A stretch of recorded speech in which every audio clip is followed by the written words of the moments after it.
Hi friends, നമ്മൾ നോക്കുന്നത് ക്ലോത്തിൽ എങ്ങനെയാണ് മാർക്കിംഗ് ചെയ്യുക എന്നുള്ളതാണ് കേട്ടോ. നമ്മൾ കഴിഞ്ഞ വീഡിയോയിൽ എങ്ങനെയാണ് നമ്മൾ മെഷർമെൻറ്റ്സിൽ ആഡ് ചെയ്യണമെന്നതെല്ലാം കണ്ടു. അപ്പോൾ നമുക്കിനി ക്ലോത്തിൽ മെഷർമെൻറ്റ്സ് മാർക്ക് ചെയ്യാൻ നോക്കാം. അപ്പോൾ തേര് ഭാഗം വെച്ചിട്ട് ഞാനിത് ക്ലോത്ത് രണ്ടായിട്ടാണ് കേട്ടോ മടക്കിയിട്ടിരിക്കുന്നത്. എന്നിട്ട് നമ്മൾ എൽ സ്കെയിൽ വെച്ചിട്ട് ഞാൻ അതൊന്ന് ലെവൽ ചെയ്ത് കൊടുത്തിട്ടുണ്ട്. എൽ സ്കെയിലിൻ്റെ ഒരു വീഡിയോ ഞാനൊരു ഷോർട്ടായിട്ട് അപ്ലോഡ് ചെയ്തിട്ടുണ്ട്. അപ്പോൾ നിങ്ങളത് കാണാത്തവരാണെങ്കിൽ ഒന്ന് കണ്ടു നോക്കിക്കോ.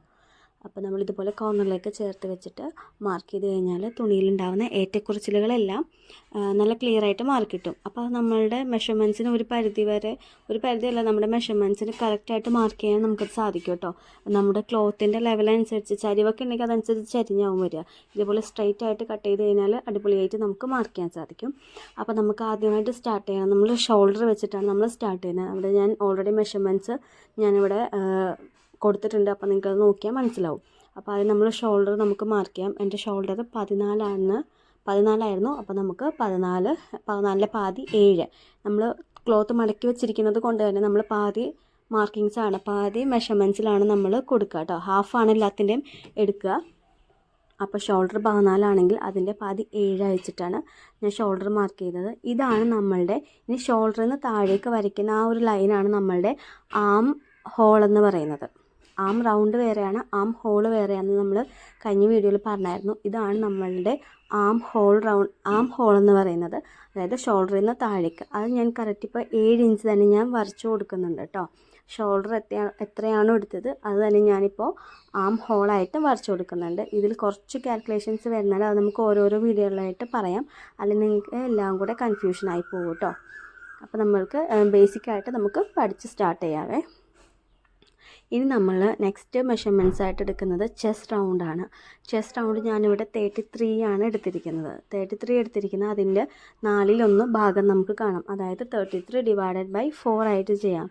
നമുക്കിവിടെ 33 ചെയ്യുമ്പോഴേക്കും 8.25 ആയിട്ടാണ് വന്നത് എനിക്ക്. എന്നിട്ട് അതിന് കൂടെ ഒരു 2.5 കൂടി ഞാൻ ആഡ് ചെയ്തിട്ട് 8.5 ആയിട്ടാണ് ഞാനിവിടെ മാർക്ക് ചെയ്യുന്നത്. കാരണം 2.5 നമ്മൾ ഒരു 1/4 ഇഞ്ച് കൂടെ എക്സ്ട്രാ നമ്മൾ ആഡ് ചെയ്യണം. എന്തിനാണെന്ന് വെച്ചാൽ ചെറിയൊരു ലൂസ് കിട്ടാൻ വേണ്ടിയിട്ടാണ്. അതായത് നമ്മുടെ ബോഡി ഷേപ്പ് കറക്റ്റായിട്ടിരിക്കാതെ ഒരു തരി ലൂസും കൂടെ ആഡ് ബോഡിക്കൊരു ലൂസ് വേണമല്ലോ, അതിന് വേണ്ടിയിട്ടാണ് ഒരു 0.5 അല്ലെങ്കിൽ 1/4 ഇഞ്ചോ നിങ്ങൾക്ക് ആഡ് ചെയ്യാം. 2.5 0.5 ആയിട്ടോ നിങ്ങൾക്ക് ആഡ് ചെയ്യാം. നിങ്ങൾക്ക് എത്ര കംഫർട്ടിൽ കിടക്കണം അതിനനുസരിച്ച് കേട്ടോ. ഇനി നമ്മൾ ആഡ് ചെയ്യാൻ പോകുന്നത് സീം അലവൻസ് ആണ്. സീം അലവൻസ് നിങ്ങൾക്ക് എത്രയാണോ വേണ്ടത്, ഇപ്പോൾ 2 ഇഞ്ച് ആണെങ്കിലും കുഴപ്പമില്ല, 1.5 ആണെങ്കിലും കുഴപ്പമില്ല, അതിൽ കൂടുതലാവണ്ട, നോക്കിയിട്ടെടുക്കുക. ആദ്യമായിട്ടൊക്കെ ചെയ്യുമ്പോൾ ചെറിയൊരു ഡൗട്ട് ഉണ്ടാവുമല്ലോ കറക്റ്റ് ആയിരിക്കുമോ എന്നുള്ളത്. അപ്പോൾ നിങ്ങൾ 2 ഇഞ്ച് വെച്ച് തന്നെ സ്റ്റാർട്ട് ചെയ്തോളൂ. ഞാനിപ്പോൾ 2 ഇഞ്ച് സീമിലാണ് കേട്ടോ കൊടുക്കുന്നത്. അത് നമ്മളുടെ സീം അലവൻസും ഇത് നമ്മളുടെ ആം റൗണ്ടിൻ്റെ ചെസ്റ്റ് ലൈനിൻ്റെ പോയിൻറ്റുമാണ് നമ്മളവിടെ മാർക്ക് ചെയ്തിരിക്കുന്നത്. ഇനി നമ്മൾക്ക് ഇതുപോലൊരു ഫ്രഞ്ച് കർവോ ഒക്കെ ഉണ്ടെന്നാണെങ്കിൽ നമ്മൾക്ക് ഈ നമ്മൾ ആ ഷോൾഡറിൽ നിന്ന് ആം ഹോളായിട്ട് വരച്ച അതിന് ആ ഒരു ലൈനിൻ്റെ പാതി മാർക്ക് ചെയ്യുക. എന്നിട്ട് ആ 2 പോയിൻറ്റും മീറ്റ് ചെയ്യുന്ന രീതിയിൽ നമ്മൾക്കൊരു കർവ് വരച്ച് കൊടുക്കുക കേട്ടോ.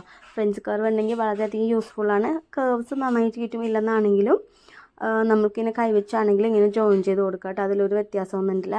ആ ഒരു കോർണർ പോർഷൻ ഒരു 1/4 ഇഞ്ചോ 1 ഇഞ്ചോ ഉണ്ടായിരിക്കണം, അത്രേ ഉള്ളൂ. ഒരു 1/4 ഇഞ്ച് എന്താണെങ്കിലും ആ കോർണർ പോർഷൻ ഉണ്ടായിരിക്കണം, അത്ര നിങ്ങൾ ശ്രദ്ധിക്കുക കേട്ടോ. എന്നിട്ട് നമ്മൾക്കത് ഇങ്ങനെ ഡ്രോ ചെയ്ത് കൊടുക്കാം. അപ്പോൾ ആ ഒരു പോർഷൻ വരെ കഴിഞ്ഞു കേട്ടോ. ഇനി നമ്മൾ എടുക്കാൻ പോകുന്നത് ബ്രസ്റ്റ് റൗണ്ടാണ്. ബ്രസ്റ്റ് റൗണ്ട് നമ്മൾ ഇതുപോലെ തന്നെയാണ് കാൽക്കുലേറ്റ് ചെയ്യുന്നത്. ബ്രസ്റ്റ് റൗണ്ട് ഞാനിപ്പോൾ 37 ഇഞ്ചസാണ് എടുത്തിരിക്കുന്നത്. അതിൻ്റെ 4/1 ഭാഗമായിട്ട് എടുക്കുക. അതുപോലെ തന്നെ ബൈ 4 ചെയ്യുക. 0.25 നമ്മൾക്ക് ലൂസിന് വേണ്ടി ആഡ് ചെയ്യാം. 0.5 ആണെങ്കിൽ ലൂസിന് വേണ്ടി ആഡ് ചെയ്യാം. ലൈനിങ് ഒക്കെ ഇട്ട് നമ്മൾ തയ്ക്കുവാണെങ്കിൽ എന്താണെങ്കിലും ഒരു 0.5 ഇഞ്ച് ലൂസിനായിട്ട് നമ്മൾ ബോഡി ലൂസിനായിട്ട് നമ്മൾ ആഡ് ചെയ്ത് കൊടുക്കുക കേട്ടോ. അതായത് അപ്പോൾ അത് മാർക്ക് ചെയ്യാനായിട്ട് നമ്മൾ കുറേ എക്സ്ട്രാ മെഷർമെൻറ്റ്സും കൂടെ നമ്മൾ പഠിച്ചിട്ടുണ്ടായിരുന്നല്ലോ. ഷോൾഡർ ടു ബ്രസ്റ്റ് പോയിൻറ്റിൻ്റെ ആ മാർക്കിംഗ് ആണ് ഇപ്പോൾ ഞാൻ ചെയ്യുന്നത്. ഷോൾഡറിൻ്റെ അവിടെ നിന്ന് നമ്മൾ ബ്രസ്റ്റ് പോയിൻറ്റ് മാർക്ക് ചെയ്യുക. എന്നിട്ട് അവിടെ നിന്നാണ് നമ്മൾ ബ്രസ്റ്റ് റൗണ്ട് നമ്മൾ മാർക്ക് ചെയ്യുന്നത്. ഷോൾഡർ ടു ബ്രസ്റ്റ് പോയിൻറ്റ് ആദ്യം മാർക്ക് ചെയ്യും. ആ മാർക്കിംഗ് ആണ് ഇപ്പോൾ അവിടെ കാണുന്നത് കേട്ടോ. അതിന് ശേഷമാണ് നമ്മൾ ബ്രസ്റ്റിൻ്റെ റൗണ്ട്. ഇപ്പോൾ ചിലവർക്ക് ചെസ്റ്റ് റൗണ്ടും ബ്രസ്റ്റ് റൗണ്ടും സെയിം ആയിരിക്കും. അങ്ങനെയാണെങ്കിൽ അങ്ങനെ തന്നെ മാർക്ക് ചെയ്യുക. ഇല്ലാത്ത വ്യത്യാസമുള്ളവരാണെങ്കിൽ ഇപ്പോൾ ഞാൻ കാണിക്കുന്ന പോലെ മാർക്ക് ചെയ്യുക കേട്ടോ. അപ്പോൾ ഏത് ടോപ്പാണെങ്കിലും ഏത് ഡ്രസ്സാണെങ്കിലും നല്ല ഷേപ്പിൽ നിങ്ങൾക്ക് തയ്ച്ചെടുക്കാനായിട്ട് സാധിക്കും. ഇപ്പോൾ എൻ്റെ 9.25 ആണ് 37 ഡിവൈഡഡ് ബൈ ചെയ്യുമ്പോൾ കിട്ടുന്നത്, 4 ചെയ്യുമ്പോൾ കിട്ടുന്നത്. അതിനോട് കൂടെ ഞാനൊരു 0.25 ആണ് ആഡ് ചെയ്യുന്നത്. എന്നിട്ട് അതിനുള്ള മാർക്കിങ്സ് ഞാനവിടെ കൊടുക്കുന്നുണ്ട് കേട്ടോ. 9.5ഉം പ്ലസ് ഒരു 2 ഇഞ്ച് സീം അലവൻസും കൂടെ ആയിട്ട് നമ്മൾ ആഡ് ചെയ്ത് കൊടുക്കുന്നുണ്ട്. നമ്മളവിടെ അടുത്ത് 2 ഇഞ്ചാണ്. അപ്പോൾ അത് തന്നെ നമ്മൾ നേരെ ബ്രസ്റ്റ് റൗണ്ടിന് അവിടെ 2 ഇഞ്ചായിട്ട് നമുക്ക് കൊടുക്കാം കേട്ടോ. അത് മാർക്ക് ചെയ്ത് കഴിഞ്ഞിട്ടുണ്ട്.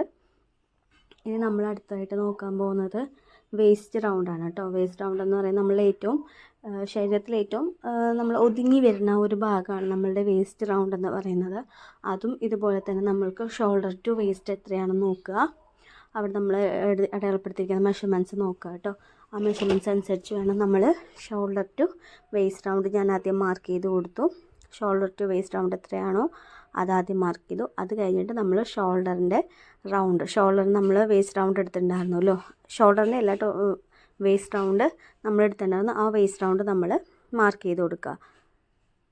ഓക്കെ, അതും ഇതുപോലെ തന്നെ വേസ്റ്റ് റൗണ്ട് എത്രയാണോ, ഇപ്പോൾ 32 ആണ്.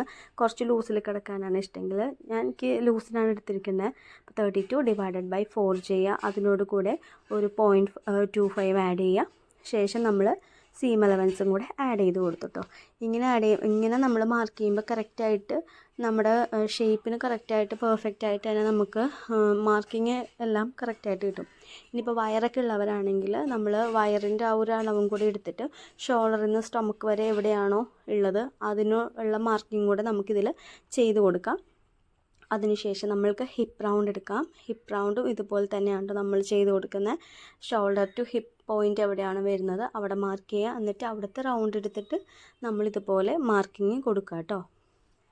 അങ്ങനെയാണ് ഇതിൽ വരുന്നത്. അപ്പോൾ ഓരോരോ മാർക്കിങ്സും നിങ്ങൾ കറക്റ്റായിട്ട് മാർക്ക് ചെയ്ത് കഴിഞ്ഞാൽ നല്ല പെർഫെക്റ്റായിട്ട് നല്ല കറക്റ്റ് ആ പോയിൻറ്റിൽ നിങ്ങൾക്ക് കറക്റ്റായിട്ട് സ്റ്റിച്ച് ചെയ്തെടുക്കാനും മെഷർമെൻറ്റ്സ് എല്ലാം കറക്റ്റ് പോയിൻറ്റിൽ തന്നെ വരും കേട്ടോ.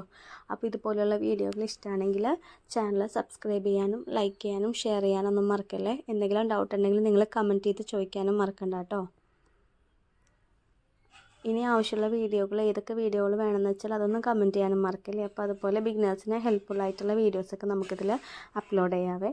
എന്നിട്ട് നമ്മൾ ശേഷം ഇതെല്ലാം ഇതുപോലെ ഒന്ന് ജോയിൻ ചെയ്ത് മാർക്കിങ്സ് എല്ലാം കൂടെ ഒന്ന് ജോയിൻ ചെയ്തെടുക്കാം കേട്ടോ. നമ്മൾ മാർക്കിങ്സ് എല്ലാം ജോയിൻ ചെയ്തെടുക്കുന്നുണ്ട്. ഇവിടെ ഈ ഷോൾഡർ അതായത് നമ്മുടെ ആം ഹോളിൻ്റെ അവിടെ നിന്ന് നമുക്ക് ഈ ഒരു ഷേപ്പിനാവും വരിക കേട്ടോ. കാരണം നമ്മളുടെ ഇവിടെ ഈ ഒരു കേസിൽ നമ്മളുടെ ചെസ്റ്റ് റൗണ്ട് കുറവും ബ്രസ്റ്റ് റൗണ്ട് കൂടുതലുമാണ്. ചില കേസുകളിൽ ചെസ്റ്റ് റൗണ്ടും ബ്രസ്റ്റ് റൗണ്ടും സെയിം ആയിട്ട് വരും, ചിലതിൽ തിരിഞ്ഞും വരും. ചെസ്റ്റിൻ്റെ അവിടെ കൂടുതലും ബ്രസ്റ്റ് കുറവായിട്ടൊക്കെ വരും. അപ്പം നമുക്ക് ശരിക്കും ഒരു കർവ് ഷേപ്പിൽ വരും. ഇതിപ്പോൾ ചെസ്റ്റ് റൗണ്ട് കുറവും ബ്രസ്റ്റ് റൗണ്ട് കൂടുതലാവുന്ന കേസിലാണ് ഇതുപോലെ ഷേപ്പായിട്ട് വരിക. അപ്പം നമുക്ക് തയ്ക്കുമ്പോൾ യാതൊരുവിധ പ്രശ്നങ്ങളും ഉണ്ടാവില്ല. നല്ല കറക്റ്റായിട്ട് നല്ല ഷേപ്പായിട്ട് തന്നെ കിട്ടും കേട്ടോ. എന്നിട്ട് ഞാനിപ്പോൾ ലെങ്ത്ത് കുറവിന് ഒരു ഷോർട്ട് ടോപ്പ് എന്നുള്ള രീതിയിലാണ് ഞാൻ ഇതെടുത്തിരിക്കുന്നത്. എന്നിട്ട് നമുക്കിനി ഇത് കട്ട് ചെയ്തെടുക്കുന്നതിന് മുന്നേറ്റ് നമുക്ക് നെക്കിൻ്റെ പോർഷൻ കാണിച്ചില്ലല്ലോ. നമ്മൾ ഷോൾഡർ ടിപ്പ് എത്രയാണോ വേണ്ടത് അതവിടെ മാർക്ക് ചെയ്തതിന് ശേഷം നമുക്ക് ബാക്കിയുള്ള നമുക്ക് വൈഡായിട്ട് എടുക്കണമെങ്കിൽ വൈഡായിട്ട് എടുക്കാം കേട്ടോ. ഇതിപ്പോൾ ഫ്രണ്ട് നെക്ക് ലെങ്ത്ത് ആണെങ്കിൽ നമ്മൾ 7 ഇഞ്ചസ് ഇങ്ങനെ മാർക്ക് ചെയ്ത് കൊടുത്തു. ഞാൻ ഷോൾഡർ ടു നമ്മൾ എത്രയാണോ ലെങ്ത്ത് വേണ്ടത് ആ ലെങ്ത്ത് മാർക്ക് ചെയ്യാം കേട്ടോ. ഫ്രണ്ട് നെക്ക് ലെങ്ത്തിലാണ് അങ്ങനെ കൊടുത്തിരിക്കുന്നത്. ഇനി നമ്മൾ ഷോൾഡറിൻ്റെ വിഡ്ത്താണ് നമ്മൾ മാർക്ക് ചെയ്യുന്നത്. നമുക്ക് എത്രയാണോ ഷോൾഡറിൻ്റെ ടിപ്പ് വേണ്ടത് തയ്ച്ച് കഴിഞ്ഞിട്ട് എത്ര ഇരിക്കണം അതുകൊണ്ട് കൂടി ഒരു 3/4 ഇഞ്ച് വരെ നമുക്ക് ആഡ് ചെയ്യാം. ഷോൾഡറിൻ്റെ അവിടെ അരേഞ്ച് അടിച്ചു ഷോൾഡറും നമ്മൾ കൈയുടെ പോർഷനൊക്കെ ജോയിൻ ചെയ്യുമ്പോൾ ഒരു അരേഞ്ചും നെക്ക് മടക്കി അടിക്കാനായിട്ട് ഒരു അരേഞ്ച് 1/4 ഇഞ്ചോ നിങ്ങൾ എത്രയാണോ മാർക്കിങ്ങിന് എടുക്കുന്നത് അതനുസരിച്ച് വേണം നിങ്ങൾ സ്വീം അലവൻസ് എല്ലാം എടുക്കാനായിട്ട്. അതിൽ കൂടുതലോ കുറവായിട്ടോ എടുത്തു കഴിഞ്ഞാൽ നമ്മളുടെ ഔട്ട്ഫിറ്റിനെ അത് ബാധിക്കും കേട്ടോ. നമ്മളിപ്പോൾ 1/2 ഇഞ്ച് എടുക്കേണ്ട സ്ഥലത്ത് 1/4 ഇഞ്ചാണ് എടുക്കണമെങ്കിൽ അവിടെ നമുക്ക് ലൂസ് വരും. 1/4 ഇഞ്ച് എടുക്കുന്നിടത്ത് 1/2 ഇഞ്ച് എടുത്തു കഴിഞ്ഞാൽ അവിടെ നമുക്ക് ടൈറ്റ് വരും. അങ്ങനത്തെ പ്രശ്നങ്ങളൊക്കെ ഉണ്ടാവും. അപ്പോൾ ഞാനിപ്പോൾ ഇവിടെ ബാക്ക് നെക്ക് ലെങ്ത്താണ് മാർക്ക് ചെയ്ത് കൊടുക്കുന്നത്. ആ ഒരു പോർഷനിൽ നിന്ന് നമ്മൾ കറക്റ്റായിട്ട് നമ്മൾ ഷോൾഡർ ടിപ്പ് ബേസ് ചെയ്തിട്ടാണ് കേട്ടോ നമ്മളിപ്പോൾ നെക്കിൻ്റെ വിഡ്ത്ത് എടുത്തിരിക്കുന്നത്. നിങ്ങൾക്ക് നെക്ക് വിഡ്ത്ത് ഒന്നുകിൽ അങ്ങനെ നോക്കാം, അല്ലെന്നാണെങ്കിൽ ഏത് രീതിയിലാണ് വേണ്ടത് ആ രീതിയിൽ നമുക്ക് മാർക്ക് ചെയ്ത് കൊടുക്കാവേ. ഓക്കെ, ഞാനപ്പോൾ ബാക്ക് പാർട്ട് കട്ട് ചെയ്തെടുത്തിട്ടുണ്ട് കേട്ടോ. അത് കട്ട് ചെയ്യുന്നത് കാണിക്കാൻ പറ്റിയില്ല. ഇനി നമ്മൾ ആ ബാക്ക് പാർട്ട് വെച്ചിട്ട് ഫ്രണ്ട് പാർട്ട് ഇതുപോലെ തന്നെ നമ്മൾ ട്രേസ് ചെയ്തെടുക്കുകയാണ് കേട്ടോ ചെയ്യുന്നത്. ഫ്രണ്ട് പോർഷനിലേക്കുള്ളതും ഇതുപോലെ ട്രേസ് ചെയ്ത് നമുക്ക് എടുക്കാം. ശരിക്കും മാർക്കിംഗ് ഒക്കെ കൊടുക്കാം. നെക്ക് മാത്രം വ്യത്യാസം ഉണ്ടാകും, ബാക്കിയെല്ലാം സെയിം ആയിട്ട് അതുപോലെ തന്നെ നമുക്ക് ചെയ്തെടുക്കാം കേട്ടോ. ഇതാണ് നമ്മൾക്ക് ഒരു ചെറിയ ഒരു നോർമലി ഔട്ട്ഫിറ്റ്. ഇപ്പോൾ ചുരിദാറാണെങ്കിൽ ലെങ്ത്ത് കൂട്ടിയെടുക്കണം എന്നുള്ള വ്യത്യാസം മാത്രമേ ഉള്ളൂ. ഇത് ഞാനിപ്പോൾ ഷോർട്ട് ടോപ്പ് ആയിട്ടാണ് കാണിക്കുന്നത്. അതിൻ്റെ വീഡിയോ നമ്മൾക്ക് ഉടൻ തന്നെ നമ്മൾക്ക് അപ്ലോഡ് ചെയ്യാം കേട്ടോ. അപ്പോൾ ഇങ്ങനെയാണ് നമ്മളുടെ ഔട്ട്ഫിറ്റ് മാർക്ക് ചെയ്തെടുക്കുന്നത് കേട്ടോ. അപ്പോൾ പിന്നെ ഇതിൽ നമ്മൾ ഫ്രണ്ടിൽ നമ്മളിത് മാർക്ക് ചെയ്തെടുക്കുന്ന സമയത്ത് ഷോൾഡർ, ആം ഹോള്, ഇതാണ് നമ്മളുടെ ആം റൗണ്ട് വരുന്നത് കേട്ടോ. ആം ഹോള് കഴിഞ്ഞിട്ട് നമ്മളുടെ ആം റൗണ്ടിനുള്ള മാർക്കിംഗ് ആണ്. ആം റൗണ്ട് നമുക്ക് ഫ്രണ്ട് പോർഷനിലാകുമ്പോൾ കുറച്ചൊരു 1/2 ഇഞ്ച് വരെ നമുക്കൊന്ന് കുഴിച്ചു കൊടുക്കാവേ. 1/2 ഇഞ്ച് കുഴിച്ചു കൊടുക്കുകയെന്ന് വെച്ചാൽ നമുക്ക് ഫ്രണ്ടിൽ ചുളിവില്ലാതിരിക്കാൻ വേണ്ടിയിട്ടാണ് നമ്മൾ 1/2 ഇഞ്ചിങ്ങനെ നമ്മൾ കുഴിച്ചു കൊടുക്കുന്നത് കേട്ടോ. അപ്പോൾ അത് വെട്ടുമ്പോൾ ആ രണ്ടാമത്തെ ലൈൻ ബേസ് ചെയ്തിട്ട് വെട്ടാൻ ശ്രദ്ധിക്കുക. പിന്നെ നമ്മൾ നെക്ക് ഒരു വൈഡ് ആയിട്ടുള്ളൊരു വി ആണ് ഉദ്ദേശിക്കുന്നത്. അപ്പോൾ അത് വരച്ചെടുത്തിട്ട് നമുക്ക് അതുപോലെ തന്നെ വെട്ടിക്കൊടുക്കാം. തുണി വെച്ച് മറിച്ചടിക്കുക, അല്ലെങ്കിൽ സ്റ്റിഫ് വെച്ചിട്ട് മറിച്ചടിക്കുക, എന്താണെന്ന് വെച്ചാൽ നമുക്ക് അതിലും ചെയ്യാം കേട്ടോ. പിന്നെ ശ്രദ്ധിക്കേണ്ട ഒരു കാര്യം, ആം ഹോള് നമ്മൾ വരച്ചു, ആം റൗണ്ടിനുള്ള കേവാണ് നമ്മൾ വരച്ചിരിക്കുന്നത്. അത് അളന്ന് നോക്കാൻ ശ്രദ്ധിക്കുക. നമ്മൾ ആം റൗണ്ട് 16 എടുത്തിട്ടുണ്ടായിരുന്നു, അത് 16.8 അവിടെ കിട്ടുന്നുണ്ടോ എന്ന് നമ്മൾ കറക്റ്റായിട്ട് നോക്കണം കേട്ടോ.